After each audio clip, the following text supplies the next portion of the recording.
ससुराल और मायके के दर्द की कहानी। ससुराल में वह पहली सुबह मुझे आज भी याद है। कितनी घबरा कर उठी थी मैं, यह सोचती हुई कि कहीं देर न हो जाए। सब न जाने मेरे बारे में क्या सोचेंगे।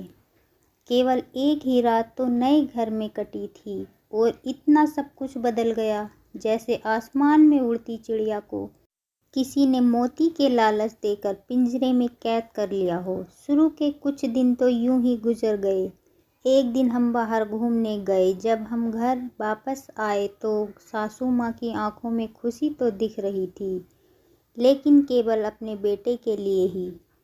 मैंने सोचा कि शायद नया नया रिश्ता है, एक दूसरे को समझने में कुछ वक्त लगेगा, लेकिन समय ने जल्द ही एहसास करा दिया कि मैं यहाँ बहू हूँ, इसलिए मैं जैसा चाहूँ वैसा नहीं कर पाऊँगी।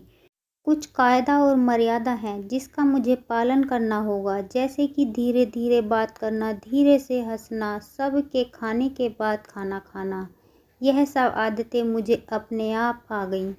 माँ से भी बात कम होने लगी, जिसकी वजह से मुझे पीहर की याद आने लगी। ससुराल में पूछने पर कहा गया कि अभी नहीं, कुछ दिन के बाद जाना। जिस पति ने शादी के समय कहा था कि आपकी बेटी पास में ही तो है, कभी भी आ जाया करेगी, उसके भी सुर बदल गए। अब मुझे धीरे धीरे यह समझ में आ गया था कि शादी कोई बच्चों का खेल नहीं है। इसमें केवल घर नहीं बदलता, पूरी जिंदगी बदल जाती है। अब मैं कभी भी उठकर अपने पीहर नहीं जा सकती, यहाँ तक कि पीहर वालों को भी मुझसे मिलने के लिए पूछ कर आना पड़ता है।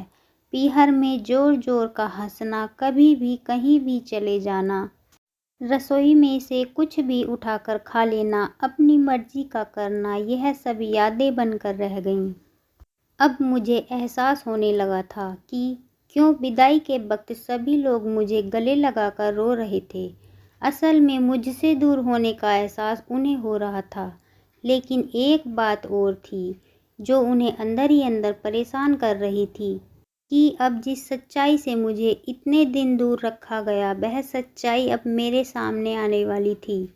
पापा का यह झूठ कि मैं उनकी बेटी नहीं बेटा हूँ, अब और दिन नहीं छुप पाएगा, जो कि उनकी सबसे बड़ी चिंता थी कि अब उनका बेटा, जिसको कभी भी बेटी होने का एहसास नहीं कराया था, जीवन के इतने बड़े सच से सामना करने जा रही थी। वही माँ को भी चिंता सता रही थी कि उनकी बेटी अभी तक कोई काम भी नहीं किया करती थी, अब वह पूरे परिवार की जिम्मेदारी कैसे उठाएगी। सभी लोग मेरे इस विदाई और पराए होने का दर्द जान रहे थे, सिवाय मेरे, इसलिए वह सभी लोग रो रहे थे। आज मुझे समझ आ गया है कि उनका रोना गलत नहीं था। यह हमारे समाज का नियम ही है कि एक बार बेटी डोली से विदा हो गई तो वह उस घर के लिए केवल मेहमान ही बनकर रह जाती है। फिर कोई चाहे कितना भी क्यों ना कह ले कि यह घर आज भी उसी का है, सच तो यही है कि अब वह कभी